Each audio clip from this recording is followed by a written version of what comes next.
But do you ever expect a sitting member in the House or the Senate to vote for peace when they are personally invested and backed and owned by the military-industrial complex?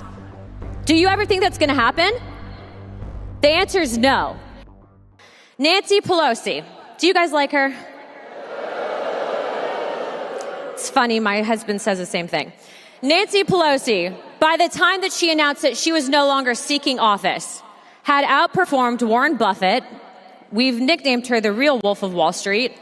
And she's currently outperformed the S&P and made over 17,000% returns on her stock investment. That statistically does not happen unless you are engaged in insider trading. Both Democrat and Republican members of Congress that have promised to protect the American people and our country are making on average 600% on their returns. They sit on committees of jurisdiction that oversee the policy that impacts this country.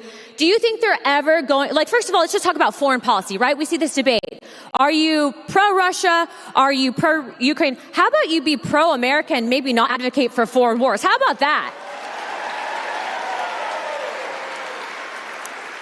Ever expect a sitting member in the House or the Senate to vote for peace when they are personally invested and backed and owned by the military-industrial complex? Do you ever think that's going to happen? The answer is no. And it doesn't happen, and I see it happen every single day. In fact, President Trump's peace plan that he just put forward, he's been trying so hard to index the war in Ukraine, where thousands upon thousands of young men have died on both sides because of what happened with Biden's failed foreign policy, of which, to be clear, they could have stopped the war. We've sent millions and millions of tax dollars over there, and you know what they're doing? They're laundering the money. That's exactly what happened. I'm proud to report I never voted for a single dollar to go to Ukraine, okay? And I still won't vote for that. But you have members of the House and the Senate that are vocally against what President Trump is doing, against what Steve Witkoff is doing, against what Jared Kushner is doing, because they are personally invested and benefiting from a continued conflict in Ukraine, of which we have no business being involved with, of which a peace deal with Russia could mean $2 trillion trade deal for the American people. And that is exactly what we need to be backing. But because they are corrupt and because we haven't fixed it from within our own institution, this war continues and it has to end.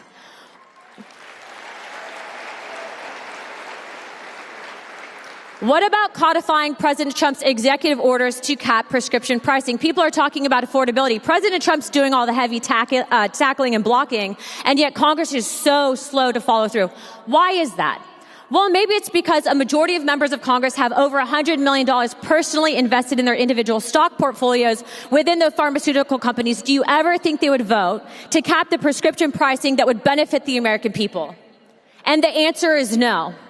And so that is why, after seeing all of this nonsense play out for years, I finally saw, I think it was on that website, Unusual Whales, and I saw my own colleague, a Republican colleague, making a multi-trillion-dollar trade. It was in violation, insider trading, to be exact.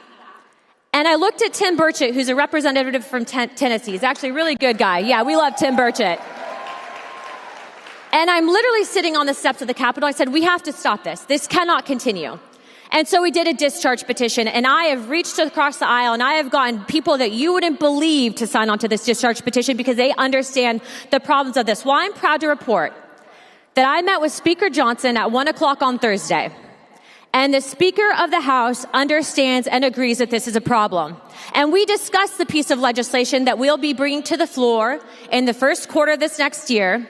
And after it came out, because Democrats reported that Hakeem Jeffrey, the leader of the Democrat Party, is actively working to block the ban on insider trading, that we will be securing the deal in the House Republican majority to ban insider trading for members of Congress from ever happening again in the United States of America.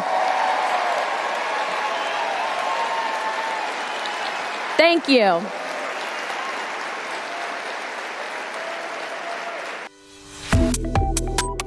Subscribe to One India and never miss an update. Download the One India app now.